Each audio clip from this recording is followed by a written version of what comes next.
네, 오늘 인사이드 대담에서는 최혜범 창원대 총장과 함께합니다. 지난해 7월 제7대 창원대 총장으로 취임한 최혜범 총장은 2019년까지 4년 동안 총장 직무를 수행하게 되는데요. 총장으로 취임한 지 1년여의 시간 동안 평생교육 단과대학 사업과 국공립대 통폐합 문제 등 여러 굵직한 현안들이 많았습니다. 오늘 이 자리에서 관련 이슈들은 물론 앞으로 창원대가 나아갈 방향에 대한 이야기까지 함께 나눠보도록 하겠습니다. 최혜범 총장 스튜디오에 나와 있습니다. 자, 안녕하십니까? 예, 안녕하십니까? 반갑습니다. 예. 바쁘신데 시간 내주셔서 대단히 감사합니다. 예, 감사합니다. 네, 먼저 경남도민들, 저희 시청자들께 인사 말씀부터 해주시죠. 네, 예, 경남도민 및 창원시민 여러분 안녕하십니까? 저는 창원대학교 최혜범 총장입니다. 곧 우리의 대명절인 추석이 다가오고 있습니다. 올 추석에도 여러분들 가정에 망복과 행복이 충만하는 그런 추석이 되기를 진심으로 기원드립니다. 네. 자, 먼저 질문을 드려야 되는 것이 평생교육 단과대학 문제, 이 부분을 좀 질문을 드려야 되겠는데요. 최근에 가장 창원대와 관련해서 논란이 많았던 그 핫 이슈 아니겠습니까? 네. 이 평생교육 단과대학이라고 한다면은 저희 시청자들께서는 아마 이화여대에서 반대운동이 아주 강하게 나왔고 또 이런 농성들도 있었고 했던 그런 사건들을 기억을 하실 텐데 경남에서는 창원대가 평생교육 단과대학 을 운영하는 대학으로 선정이 됐습니다. 창원대 내에서도 교수회의 반발이 있고 그랬었지 않습니까?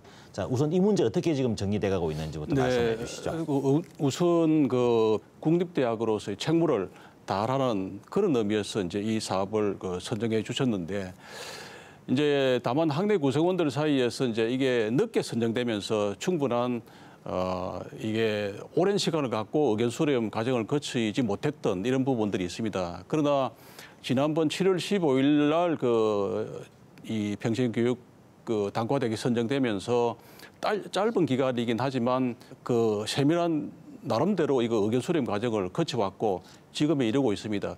지금은 제가 보기에는 대부분의 구성원들이 특히 학생회 그리고 동창회, 직원회, 교수님들도 대부분 지금 여기에 대해서 공감을 하고 어느 정도 그동안에 반대했던 분들도 어느 정도 이제 수용하는 그런 모습으로 지금 진행되고 있습니다. 네, 반대를 했던 쪽에서는 가장 큰 부분 제기했던 문제가 의견 수렴이 제대로 되지 않았느냐, 왜 대학에서 일방적으로 결정했다 이런 주장도 있었고요. 구성원들의 의견을 충분히 수렴해서 진행을 해야 되는 것 아니냐라는 말씀들을 하신 걸로 알고 있거든요. 이런 지적에 대해서는 어떻게 보십니까? 네, 그 부분은 제가 작년 11월 달에 7대 비전 선포식 때 이미 평생교육 제도를 도입하겠다고 선포를 한 적이 있습니다.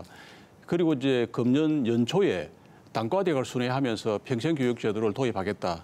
이 부분에 대해서는 교수님들이 좀 협조를 부탁드린다 이렇게 말씀드린 바가 있고, 그리고 이제 5월 달에 1차 선정 과정에서 탈락이 됐습니다. 그래서 이게 아마 참 힘들거나 많은 대학들이 지원함으로써 이게 선정 과정이 이제 경쟁이 치열했고 참 어려워서 탈락된 걸로 이렇게 이해를 했는데, 다시 추가로 신청할 수 있는 기회를 주었습니다. 대부분의 대학 주체들은 여기에 대해서 공감을 하고 우리 대학이 앞으로 나아가야 될 방향이 아니냐 이렇게 지금 보고 있는 겁니다. 네, 공감대를 많이 얻으셨다고 말씀을 이렇게 해주셨는데, 이런 절차상의 문제 이외에도 또 반대를 하신 쪽에서는 나름대로 또 다른 논리적인 이유가 있었지 않았겠습니까? 어떤 문제들이 제기가 됐습니까? 그래서 이제 앞으로 이제 대학 입학 정원이 참 큰 폭으로 줄어들고 있는데, 또 2023년쯤 되면은 지금보다 입학 지원자가 23만 명 정도가 부족해지는 걸로 이렇게 되어 있습니다. 아마 학과 정원 중에서 일부를 이제 이게 떼어내서 새로운 학과 신설에 이제 이동하는 걸로 이렇게 되어 있습니다. 그래서 기존에 있는 학과 정원이 한 명 정도씩 줄어드는 데 대한 어떤 아픔, 아쉬움 이런 것들이 아마 작용했지 않았나 이렇게 저는 그렇게 보고 있습니다. 네. 아무튼 지금 평생교육 단과대학 문제가 나름대로 정리가 되고 다음 단계로 넘어간 걸로 알고 있는데요. 학내 갈등 잘 봉합하시기를 바랍니다. 지금 평생교육 단과대학은 신입생을 모집하는 그런 단계에 들어간 걸로 알고 있는데요. 그렇습니다. 어떻습니까? 지금 학사 일정은 어떻게 진행이 되고 지금 있습니까? 학사 일정이 사실 저희들이 이제 늦게 의견 수렴 과정이 기간이 좀 길었고 좀 늦게 출발했습니다. 그래서 이제 다음 주 13일부터 21일까지 이제 1차 수시 모집을 하게 됩니다. 네. 이번 주 월요일부터 이제 각 그 산업단체 그리고 기업체 그리고 산단본부 각 시군을 순회하면서 모집에 지금 나서고 있는데 호응도가 굉장히 좋습니다. 평생교육 단과대학에서는 어떤 교육이 이루어지게 되는 건지 좀 간단히 말씀해 주시죠. 네, 이것은 이제 새로 신설되는 학과가 이제 자산관리학과, 네. 그리고 창업학과, 그리고 항노화 헬스케어학과인데 자산관리학과는 이게 우리 주민들이 또 도민들이 평소에 갖고 있는 자산을 어떻게 관리하는 것이 노후를 잘 대비할 것인가, 네. 또 효율적인 삶을 추구할 것인가 이런 부분들에 대해서 초점을 맞춘 그런 전문 교육이 될 것이고요. 자, 그럼 이 평생교육 단과대학 관련된 마지막 질문으로 어떤 분들이 입학을 하시게 되고 또 졸업 한 이후에는 어떤 학위가 주어지는지 한 번만 더 좀 간단히 말씀해 주시죠. 이제 지금 수능을 보지 않고 들어올 수 있는 그런 단과대학입니다. 네. 그래서 학부 성적, 고등학교를 졸업한 학부 성적을 보고 입학하고, 그리고 재직자, 마이스터고나 특성화고를 졸업하고 나서 취업 3년 차 되는 그런 분들을 대상으로 해서 입학 자격이 주어지고, 그다음에 이제 고등학교 졸업 이후에 취업을 해서 30세가 넘은 분들, 이런 분들에 대해서, 그리고 이제 고등학교를 졸업하고 1년 이상 취업해 있는, 재직해 있는 이런 분들을 대상으로 해서 입학 기회가 주어지고 있습니다. 네, 잘 알겠습니다. 자, 이 정도로 질문을 드리고요. 자, 그다음에 이런 또 하나의 국공립대 앞에 놓여 있는 난제 중에 하나가 국공립대 통폐합 문제인데요. 지금 현재 교육부가 국공립대 구조개혁을 추진을 하고 있고, 또 그래서 지역 국립대를 통합해야 한다는 이런 얘기들이 많이 나오고 있습니다. 최근에는 또 거점 국립대학교 총장협의회에서 전환 부산대 총장이죠.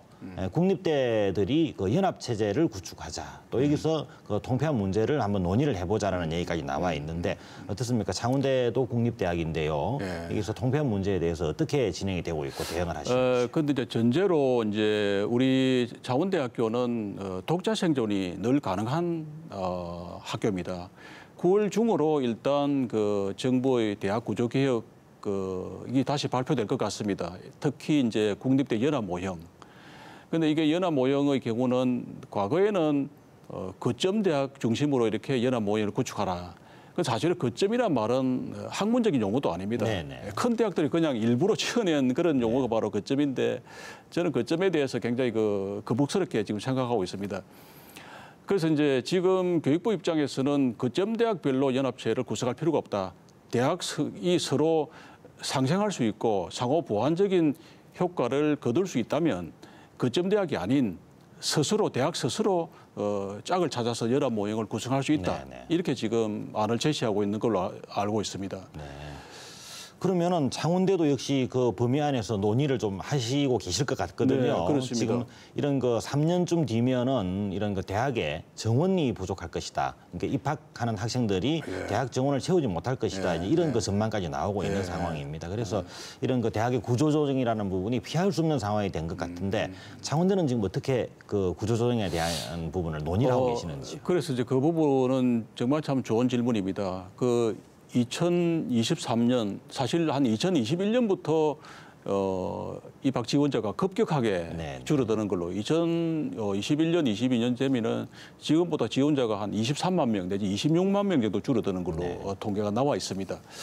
그래서 이제 우리 창원대학교도 이제 그러한 교육 흐름에 이렇게 적응을 해 나가야 되지 않겠느냐. 예를 들면은 경남과기대라든지 또는 진주교대 같은 경우는 우리 대학과 중복되는 분야가 그렇게 많지가 않습니다. 이런 대학들과 이제 연합 모형을 구성한 것이 좋지 않을까 하는 그런 생각을 하고 있습니다. 네. 이런 연합 모형이라는 말씀이 통합을 하는 데 대한 파트너를 말씀하시는 그렇습니다. 그 전제입니다. 그 전 단계입니다. 자, 그럼 이 대목에서 질문을 드리지 않을 수 없는 부분이 경상대와의 통합 문제인데요. 경남의 양대 최대 국립대이지 않습니까? 경상대와 창원대의 통합 문제는 과거 한 10년 이상 이렇게 논의가 되어 왔고 한때는 상당히 구체적인 안까지 캠퍼스를 어떻게 역할을 나누자, 또 대학 본부를 어디에 두자, 이런 안까지 나왔던 걸 알고 있는데 상당히 깊이 진행이 됐다가 또 성사는 아직 보지는 못했습니다. 어떻습니까, 총장님? 이런 구조조정 얘기가 나오고 나오고 있는 상황에서 경상대와 창원대, 창원대와 경상대 통합 부분에 대한 그 가능성은 어떻게 보시는지? 예, 그것도 참 시의적절한 그런 질문입니다. 사실 경상대하고 이제 창원대가 이거 통합 부분은 오랜 역사를 갖고 있습니다. 네네. 심지어 2005년, 2006년 같은 경우는 거의 성사 단계까지 갔다가 이게 결렬이 됐는데 그때는 사실 그 전국적으로 국립대 통합의 모범 모델로 네. 경상대하고 창원대 통합을 정부에서 추진을 했던 게 사실입니다. 그런데 그 사이에 이제 그 과정에서 이제 단과대학 이동 문제 그리고 유사한 학과 간의 통폐합 문제 이런 부분들이 이제 부분적으로 문제가 제기됐고 특히 막판에 가서는 본부를 어디에 둘 것인가 이런 문제를 갖고 갈등이 심했죠. 그래서 결렬이 됐는데 그래서 제가 보기에는 우리 대학의 그 규모는 우리 대학의 정원은 이 지역 인구에 비해서 상당히 가볍습니다. 네네. 하지만 경상대 같은 경우는 모집 정원에 비해서 주변 인구가 부족하지 않나. 그래서 일단 경상대가 자체적으로 좀 구조조정을 하고 난 이후에 그 다음에 창원대학하고 이제 통합을 논의하는 것이 이제 순서가 아닐까 하는 그런 생각을 하고 있습니다. 네, 잘 알겠습니다. 여러 가지 가능성을 열어놓고 또 다각적인 그런 그 고민을 하실 것 같은 뭐 그런 상황인 것 같습니다. 자, 이제 대담을 마무리할 시간인데요. 3년 뒤인 2019년은 창원대가 개교 50주년을 맞게 됩니다. 최혜범 총장이 또 임기 마지막 해가 되는 걸로 알고 있는데요. 경남의 중심에서 아시아로, 세계로라는 비전을 내걸었는데 앞으로 남은 임기 동안 창원대 총장으로서 바람과 계획이 있다면 마지막으로 정리 발언을 좀 통해서 말씀해 주시죠. 맞습니다. 2019년이 되면 저희 대학이 근학 50년을 맞이합니다. 창원대학의 역사도 이제 2019년이 되면 이제 반세기를 맞이하는데 저는 경남의 중심에서 아시아로 세계로라는 슬로건을 통해서 대학이 지역에서의 그 확실한 위상을 구축함과 동시에 전국적으로 그동안에 변방의 작은 대학에서 전국의 중심 대학으로 이렇게 발돋움하고 있고 앞으로 완기를 지을 예정입니다. 그 사이에.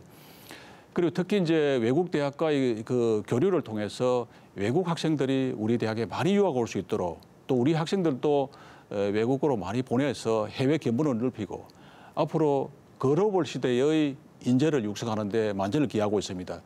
그래서 이게 2019년 근학 50년 시점이 되면은 정말 우리 대학이 전국적인 그 명문대학으로 자리 잡을 것으로 확신하고 있고 주변 여건이 또 그렇게 갖춰져 가고 있습니다.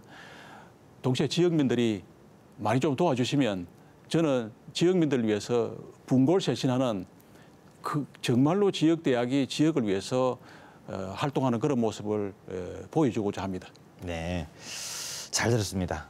자, 지금까지 최혜범 창원대 총장과 함께했습니다. 주어진 질문에 성실하고 진솔하게 답변해 주셔서 대단히 감사합니다. 아주 어려운 질문도 있었는데 아주 진솔하게 답변해 주셨습니다.